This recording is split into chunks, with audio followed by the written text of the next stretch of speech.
Hello everyone, आज के video में मैं आपको बताने वाली हूँ राजपूती कांचली के बाहीं की फिटिंग कैसे की जाती है। देखिए होता है ये बिगनर्स के बाहीं की सिलाई अक्सर सीधी नहीं आती है और खैराकी में भी झोल आ जाते हैं, चुन्नट वगैरह आ जाती है। तो अगर आपके ऐसा होता है तो ये तरीका बिगनर्स के लिए होगा। तो देखिए हमारी गोलाई थी 12 इंच, तो 12 का आधा होता है 6 इंच और यहाँ से लेना है आपको आधा इंच। आपको ये यहाँ से आधा इंच हर साइज़ में आपको पीछे की साइड से आधा इंच लेना है, क्योंकि कांचली की हमारी तिरछी फिटिंग होती है। ये देखिए ऊपर से ज़्यादा आता है और नीचे आते आते एकदम कम हो जाता है। इस तरह से हमें तिरछी फिटिंग करनी है। इस तरह से फिटिंग करने से आपके खैराकी में से कांचली स्लीव टाइट भी नहीं होगी और झोल वगैरह भी नहीं आएंगे। तो ये तरीका बिगनर्स के लिए है कि जो बिगनिंग स्टेज पे हैं वो उस तरह से ये तरीके से वो फिटिंग कर सकते हैं। अक्सर उन्हीं की दिक्कत आती है। तो सबसे पहले ये देखिए आपको फिनिशिंग सिलाई लगानी, जिससे अंदर की साइड आपके कुचड़े वगैरह नहीं नज़र आए। फिनिशिंग हमें अंदर और बाहर की साइड दोनों साइड में दी। इससे आपको पाव इंच भी कपड़ा नहीं लेना, एकदम किनारे पे आपको एकदम किनारे पे सिलाई करनी है। और कांचली और स्लीव सीधी साइड से आपको किनारे पे सिलाई करनी है। फिर कर लेना है आपको स्लीव्स को उल्टा, जो भी धागे वगैरह हो उसे आप अच्छे से कटिंग कर ले, जिससे आपके अंदर की साइड वापस आगे ना आए।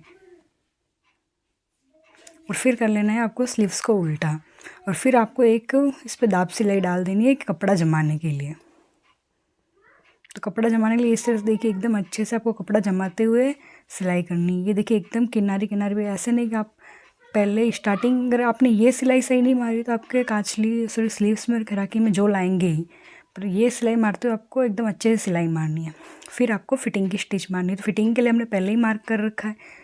तो इस तरह से देखिए कि बड़ी ही आसानी से फिटिंग हो जाती है। और कपड़े में नहीं तो हमारे खैराकी में झोल वगैरह आते हैं, ना ही चुन्नट वगैरह आती है। ये बिगनर्स की ये तकलीफ़ बहुत होती है कि बिगनिंग स्टेज पे होते हैं उनके बिल्कुल ये सिलाई सीधी नहीं आती है, तिरछी हो जाती है और झोल वगैरह भी आ जाते हैं। तो इस तरीके से आपके झोल भी नहीं आएंगे और फिटिंग भी एकदम परफेक्ट हो जाएगी।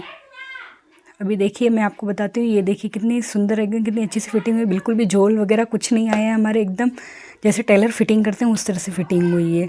और दूसरा तरीका ये है कि दूसरे तरीके में ये देखिए आपको पूरी सिलाई कर लेनी है, दाब सिलाई भी मार लेनी है, उसके बाद आपको पेन से निशान करना है। ये तरीके में मतलब अगर आप फर्स्ट वाला तरीका मतलब ये हो कि आप बातों बातों में कहीं फर्स्ट वाले तरीके से भूल जाओ, तो इस तरह से आप सेकंड अगर यहाँ तक सिलाई मार दो, सेकंड इस तरीके से भी आप सिलाई कर सकते हो। तो ये देखिए इस तरह से पहले आपको कपड़ा अच्छे से जमा लेना है दाब सिलाई मार के, जो फर्स्ट सिलाई हुई, और फिर इस तरह से आपको निशान कर लेना है।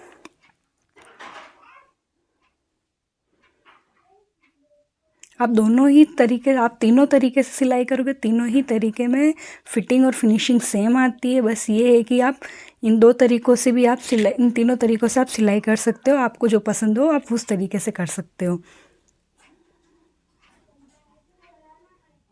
इस तरह से आपको सिलाई कर लेनी है। देखिए कपड़ा एकदम खैराकी के नीचे से कपड़ा एकदम सीधा करते हैं, क्योंकि अक्सर खैराकी में झोल आ जाता है, क्योंकि खैराकी हमारी उरेब रहती है। और इसकी फिटिंग करते हुए आपको मशीन का धागा एकदम छोटा रखना है, जिससे एकदम अच्छे से फिनिशिंग आए। ये देखिए इस तरह से हमारे कांचली की स्लीव्स की फिटिंग और फिनिशिंग होनी चाहिए। देखिए बिल्कुल भी झोल नहीं है हमारे, बिल्कुल झोल नहीं आना चाहिए इस तरह से। और तीसरा तरीका ये जो टेलर्स लोग ऑलमोस्ट अपनाते हैं, तो ये देखिए टेलर्स लोग ये देखिए पहले तो आपको दाब सिलाई मार लेनी है। इस तरह से कपड़ा अच्छे से जमाते हुए दाब सिलाई कर लेनी है।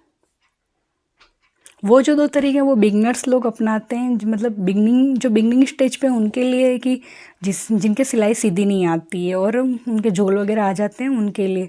और ये तीसरा जो तरीका है वो टेलर्स के लिए, अक्सर टेलर्स इसी तरह से फिटिंग करते हैं। देखिए टेलर्स किसी तरह का कोई निशान नहीं लगाते हैं। ये देखिए डायरेक्ट ही 12 इंच की गोलाई थी तो हमने 6 इंच आधा ले लिया है और इस तरह से तिरछी सिलाई लगा लेते हैं। ये देखिए इस तरह से तिरछी सिलाई लगा लेते हैं।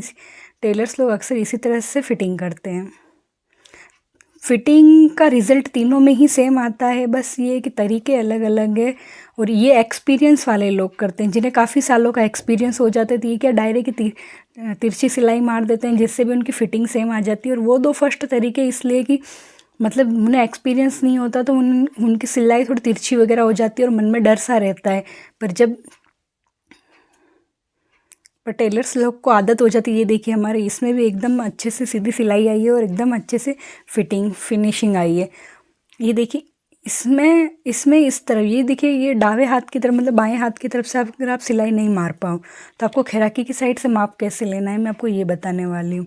आप चाहो तो इस तरह से भी माप लेके आप इस तरह सिलाई मार सकते हो। अगर इस तरह से आप नहीं मार पा रहे हो, ये आपके बाई साइड के हाथ का पड़ जाता है, तो इस तरह से 6 से गोलाई का निशान लगा लेना है। और फिर इस तरह से इसमें भी आपको तिरछी तिरछी सिलाई लगा लेनी। बस ये है कि इस साइड में आपकी खैराकी ऊपर की साइड आ जाती है। तो इस तरह देखिए खैराकी को एकदम सही करते हुए आपको सिलाई करनी है।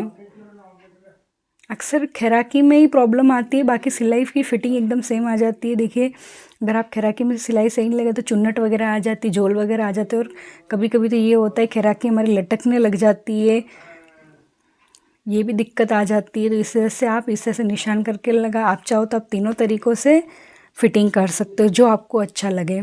अगर मेरी वीडियो अच्छी लगी हो तो आप लाइक ज़रूर करना, कमेंट ज़रूर करना और मेरे चैनल को सब्सक्राइब ज़रूर करना। और ये देखिए इसमें भी हमारी फिटिंग फिनिशिंग एकदम सेम आई है।